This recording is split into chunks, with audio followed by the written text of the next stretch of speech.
Bonjour à toi, cher spectateur, fan d'univers, d'heroic fantasy ou tout simplement de jeux de rôle. Et on va parler donc du premier cru Pixar de l'année 2020, juste avant Soul qui va sortir dans à peine quelques mois. Et il se nomme En Avant ou Onward, réalisé par Dan Scanlon.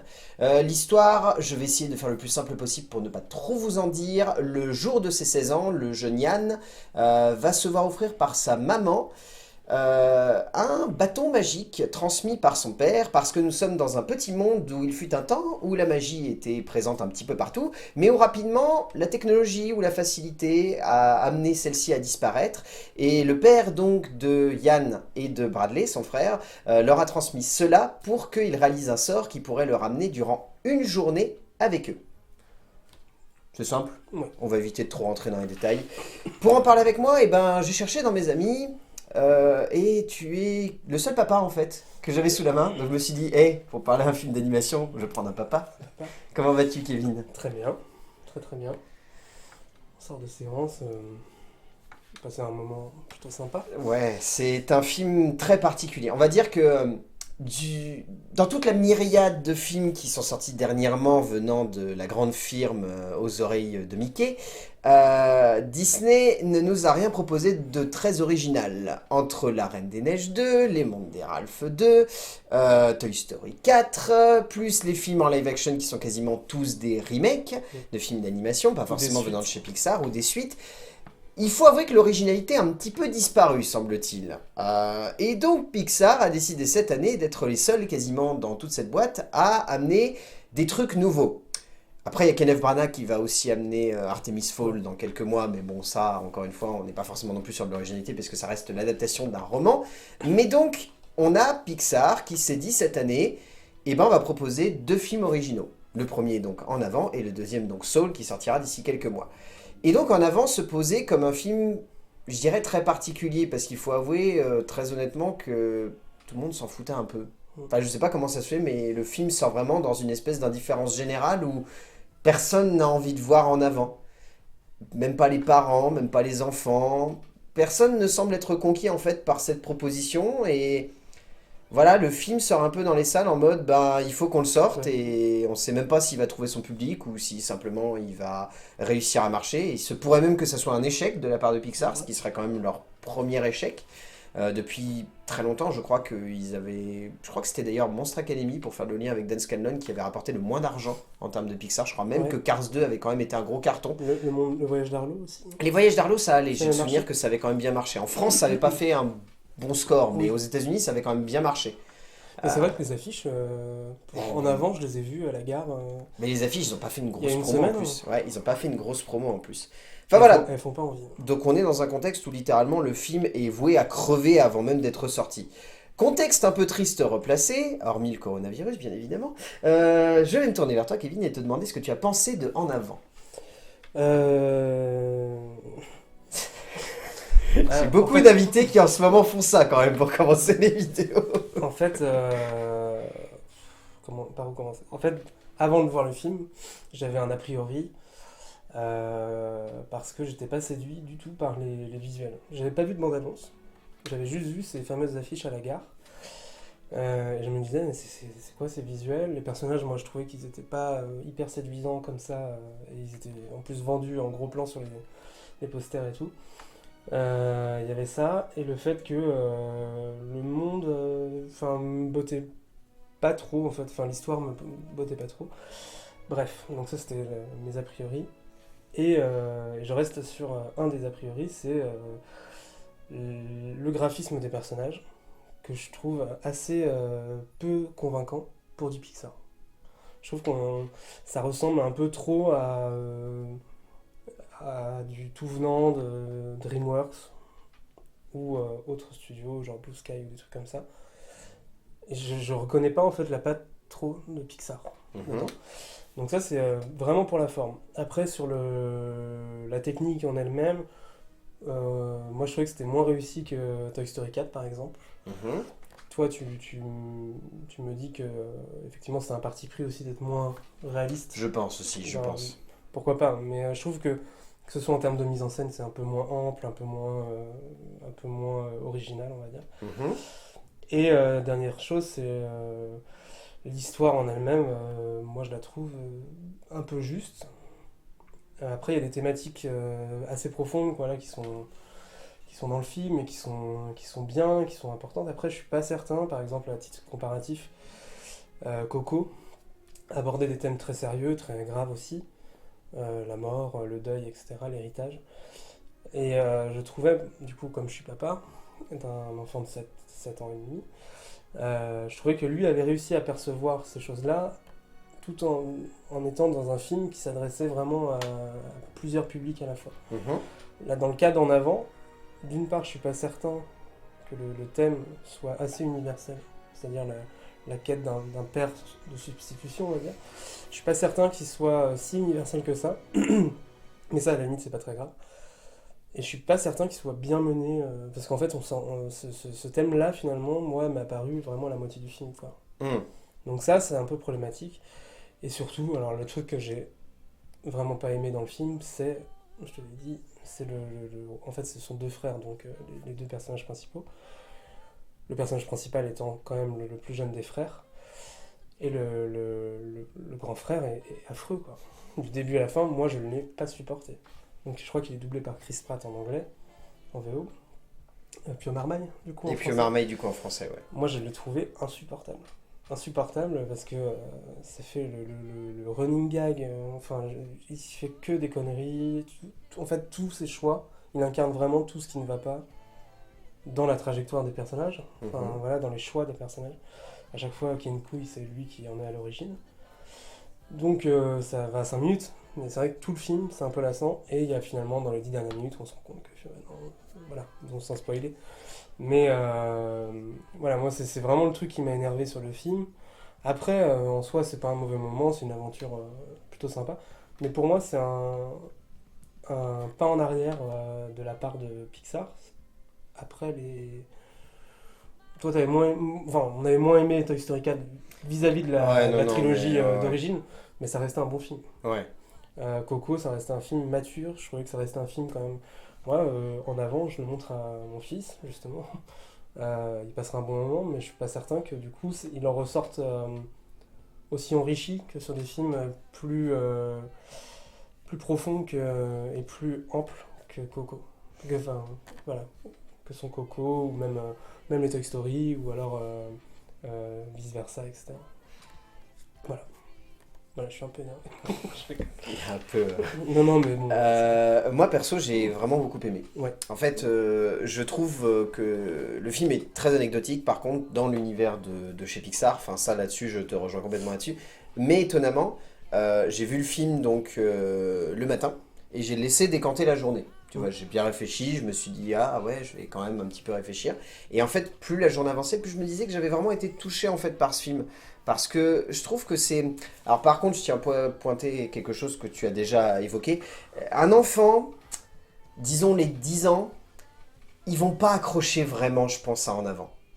Parce que c'est plus un film d'ado, en un sens. Je dirais pas non plus, comme je te l'évoquais, que Pixar va essayer de voler le public de chez Ghibli en ayant des fresques beaucoup plus matures, parce que c'est clairement pas le cas. Mais ça se voit que le film a plus pour véhicule de toucher les adolescents qui ont quand même un petit peu de vécu, qui ont déjà parcouru un petit bout de vie et qui aujourd'hui arrivent à un stade un peu charnière voilà, dans leur maturité qui va bientôt arriver. Et je trouve du coup le film, si on le prend dans ce sens-là, est assez touchant. Et je Mm. pense que de toute façon, on va arriver dans une période là où Disney et Pixar vont essayer de toucher un public peut-être un peu plus mature. À voir aussi, et c'est un point important, si Mulan, du côté de chez Disney, suivra aussi cette vague-là, ce qui a l'air d'être un petit peu le cas, de vouloir toucher un public plus mature, ou en tout cas plus adulte.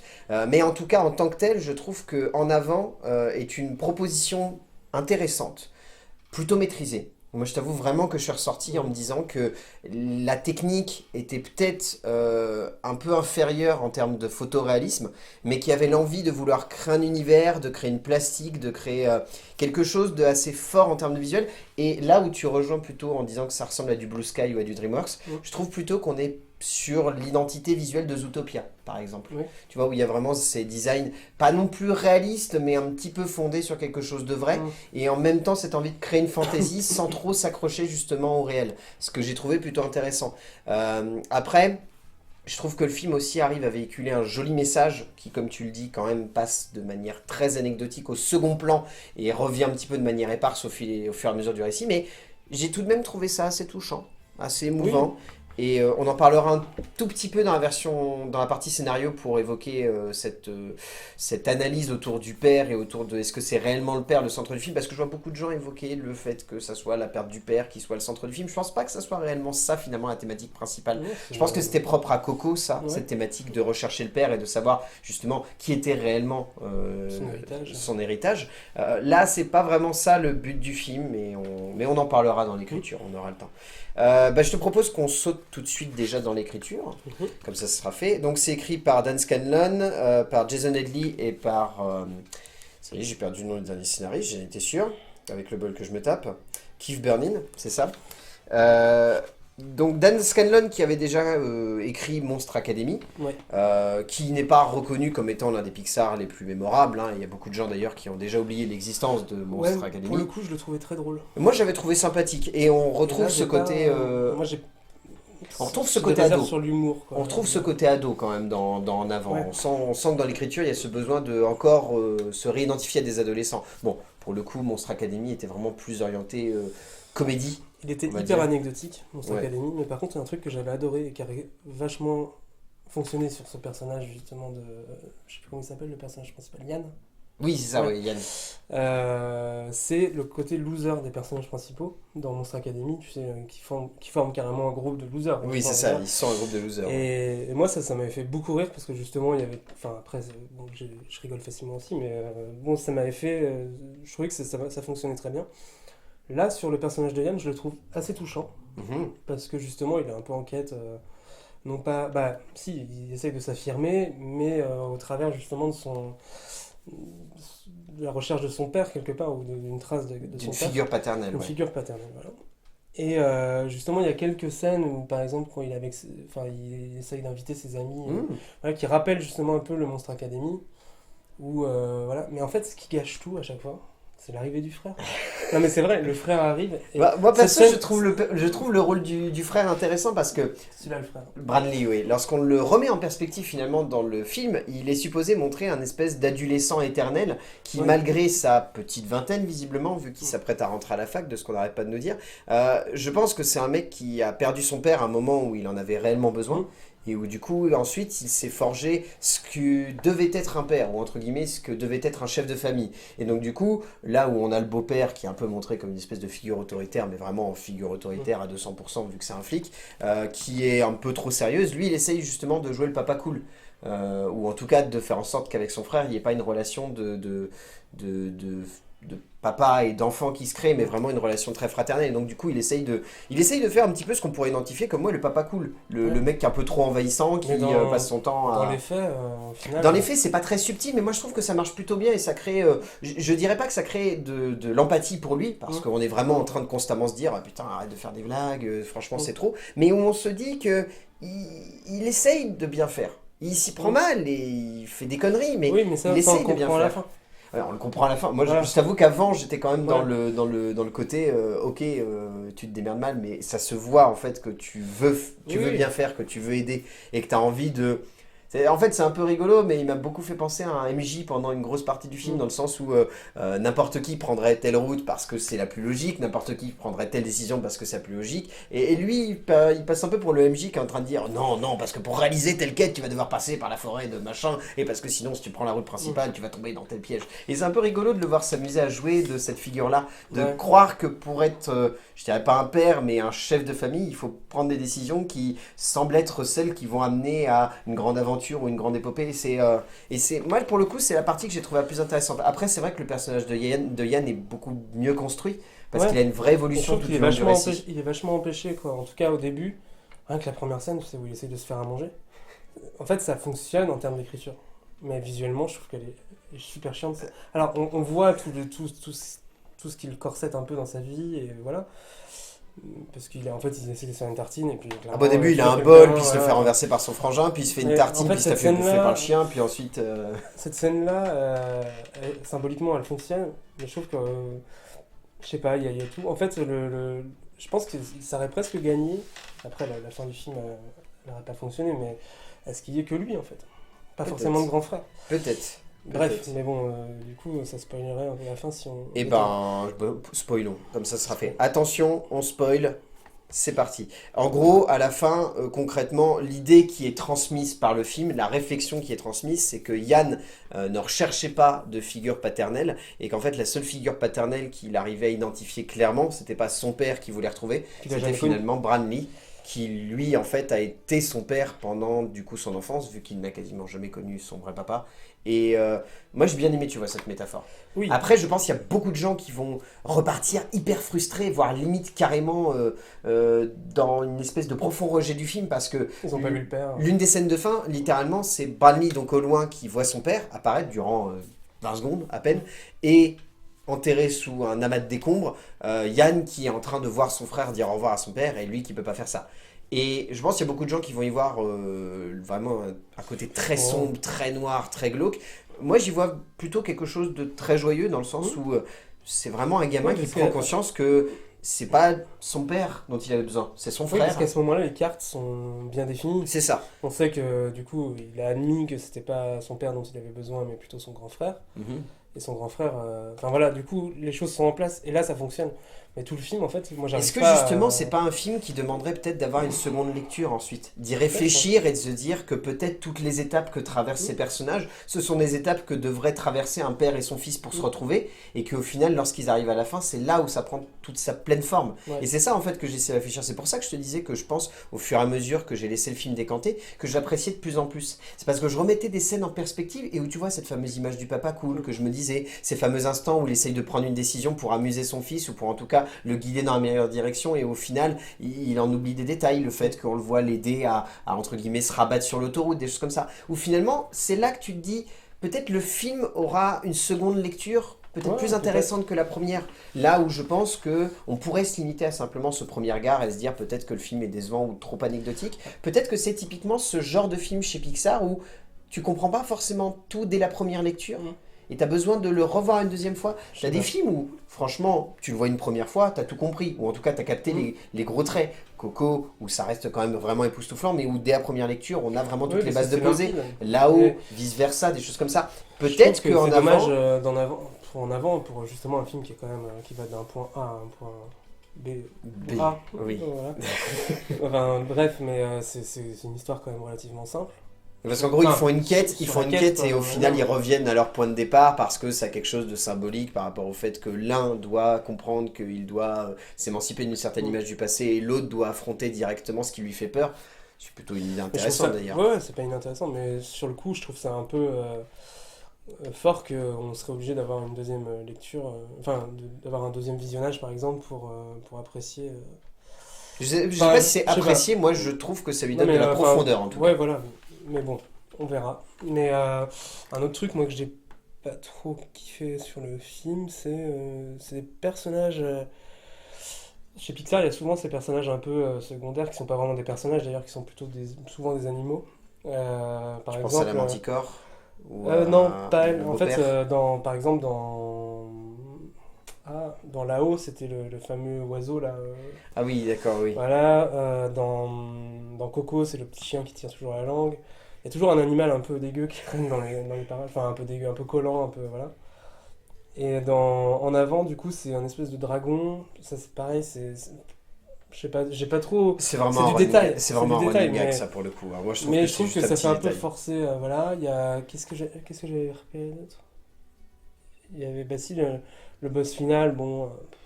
Qui est plus symbolique lui, Oui, parce que qui- littéralement ouais, c'est la ouais. matérialisation de l'école. Hein. C'est l'école qui Ouais. devient, Oui, oui. un antagoniste. Hein. Donc moi personnellement j'y vois Oui, quelque ouais, chose de très c'est vrai. symbolique hein, derrière. Hein. C'est vrai, j'y avais pas pensé en fait.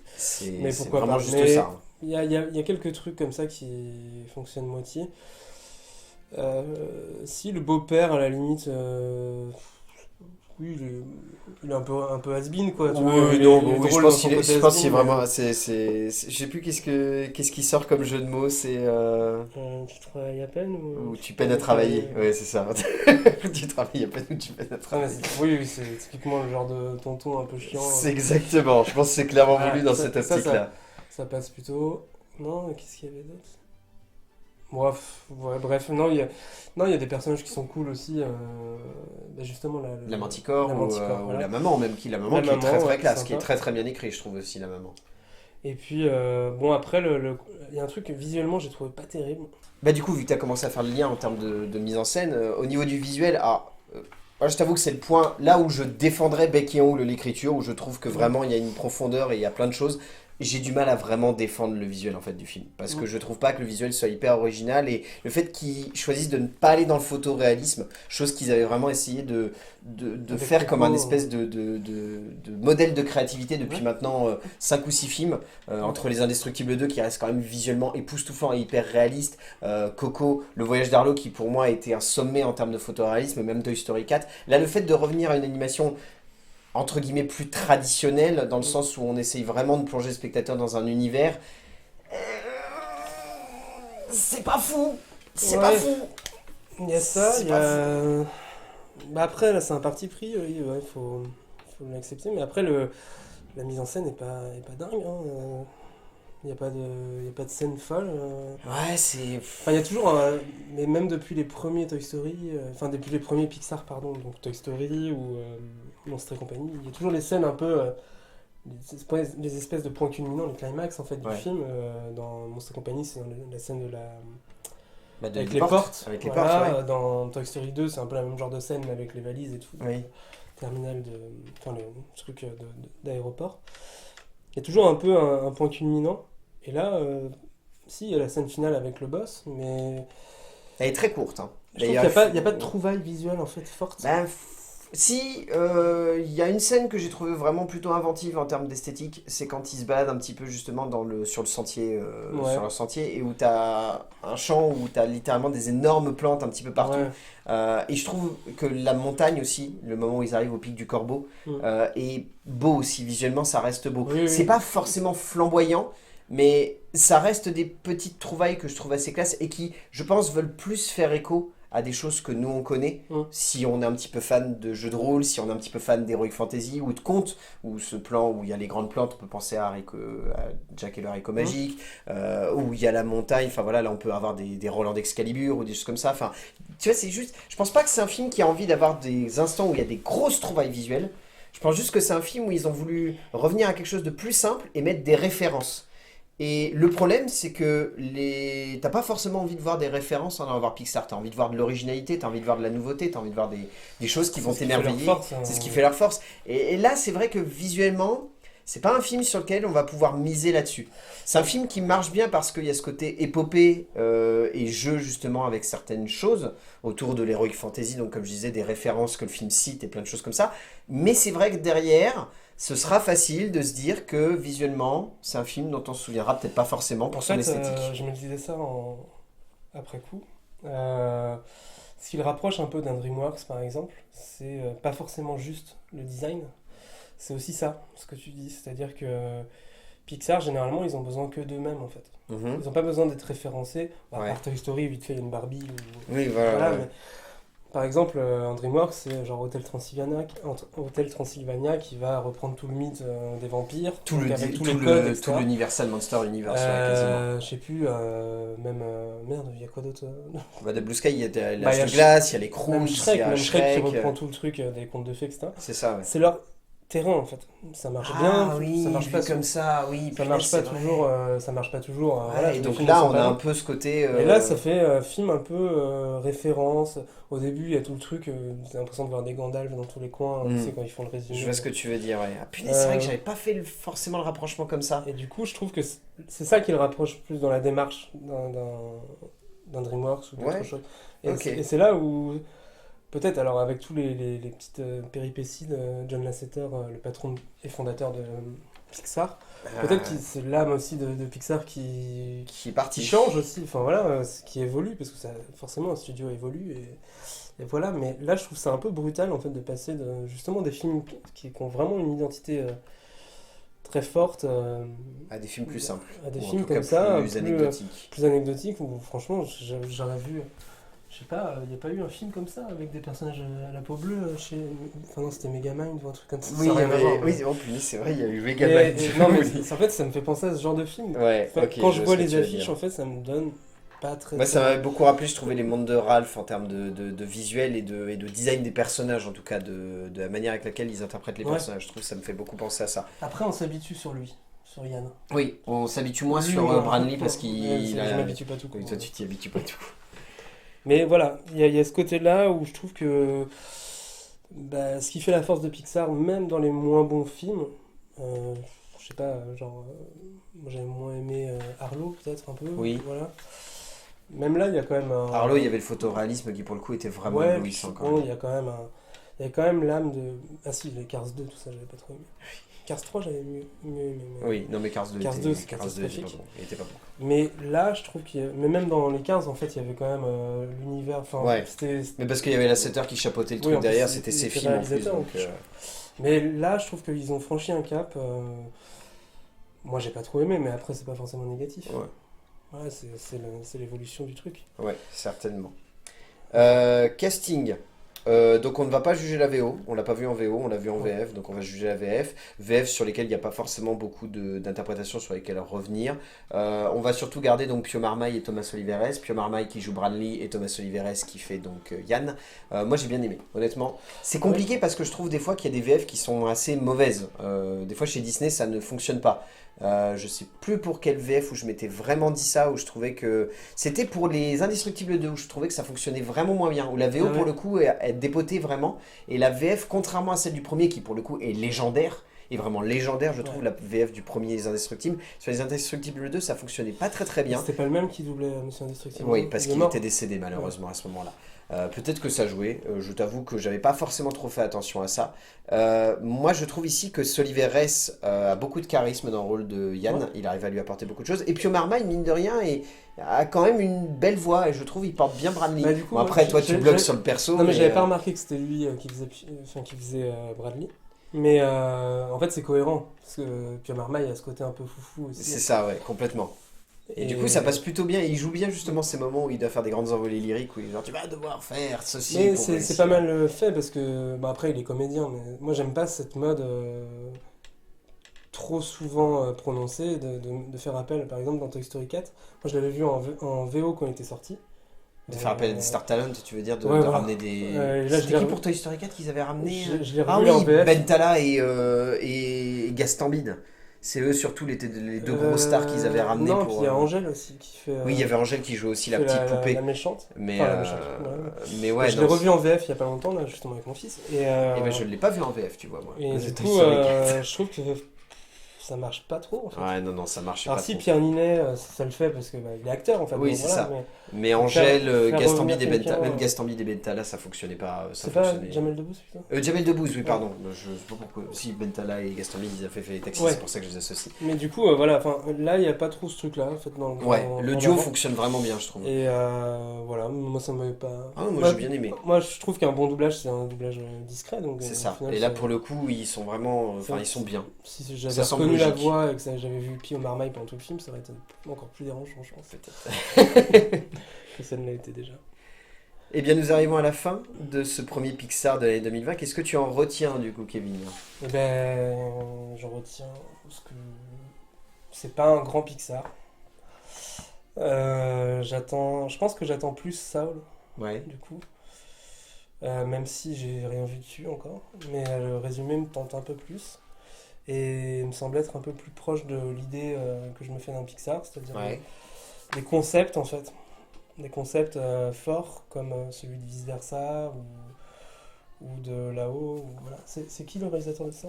Je ne sais même plus. C'est pas Pete Docter? Je crois, c'est possible. C'est possible que Donc ce voilà, soit le docteur. du coup là, ça rapproche encore plus de ces trucs-là. Tout à fait. Mais voilà, des concepts qui leur ressemblent peut-être plus. Voilà, c'est peut-être que je suis fermé, que je suis un vieux con, j'en sais rien.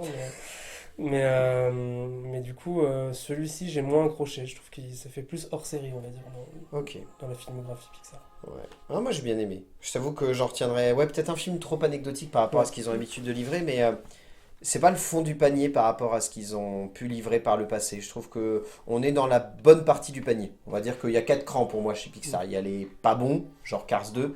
Il y a Ouais. les sympathiques, genre les Cars 3, les Monstres Academy et choses comme ça. Il y a les trucs qui sont cool et sur lesquels je vais m'attarder, le voyage d'Arlo et En avant. Et il y a vraiment les excellents, là où on met Vice Versa et tous les grands classiques. Donc voilà, moi je le mettrais plutôt dans le haut du panier, tu vois. Je le D'accord. trouve quand même assez entraînant, il y a une belle histoire. C'est plus fait pour les ados que pour les enfants, je le répète. Un enfant, je pense qu'à mon avis, malheureusement, il va un peu s'ennuyer devant En avant. Il va pas forcément trop Mais réagir. je me demande si un ado aussi. Un ado, je pense qu'il peut trouver ça sympa. Après, ça dépend Sur l'âge les de l'ado. thématiques Hein. peut-être. Sur Mais les thématiques, sur mais la forme, du sur coup, la forme, il va peut-être pas là, je surkiffer. reviens un peu dessus, là, du coup, mais sur la forme, je suis désolé, je nie ta conclusion. Sur Sans scrupule, il me coupe. Eh oui, excuse-moi. Non, mais c'est qu'il y a des gags un peu peau de banane quand même. Oui, c'est vrai. Non, non, Et c'est vrai mais- que du coup, Un ado, peut-être il qu'il va avoir la se faire sensation chier, en fait. qu'on se... Ouais, je sais pas. C'est vrai que Je là, sais pas. là-dessus, s'il y a des... En fait, je me demande si l'équilibre il est bien trouvé, en fait, tout S'il y a simplement. des ados qui voient le film, donnez-nous des retours sur Ouais. est-ce que c'est trop pipi caca pour vous. Ça, c'est le bon truc. Mais donc voilà, vous l'aurez compris, on a quand même des avis assez mitigés et assez différents sur En avant, donc de Dan Scanlon. On aura simplement envie de vous dire, faites-vous votre propre avis. Les papas et les mamans qui emmenez vos enfants, donnez-nous des retours aussi pour voir si vous êtes ennuyés ou pas du tout. Et je pense que je te proposerai certainement de faire Soul du coup pour le comparatif, Eh ben, pour qu'on écoute, voit avec plaisir. lequel des deux est le meilleur Pixar de 2020. Écoute, ouais. Merci Kevin Bah, d'avoir merci participé à à cette toi, petite merci pour ton vidéo. invitation. Mais je t'en prie, c'est un plaisir à chaque fois, Et tu sais puis, très bien. bah oui. On va dire aux gens d'aller voir des films parce que c'est bien d'aller voir des films, surtout quand ils nous font voyager, et on se retrouvera pour parler de films, bien évidemment. A plus. Désolé, j'ai complètement Mais pas non, compris. mais t'inquiète, mais c'est pas grave. Hein. Non, mais c'est que Il m'a niqué ma conclusion, hein, merci, hein, super.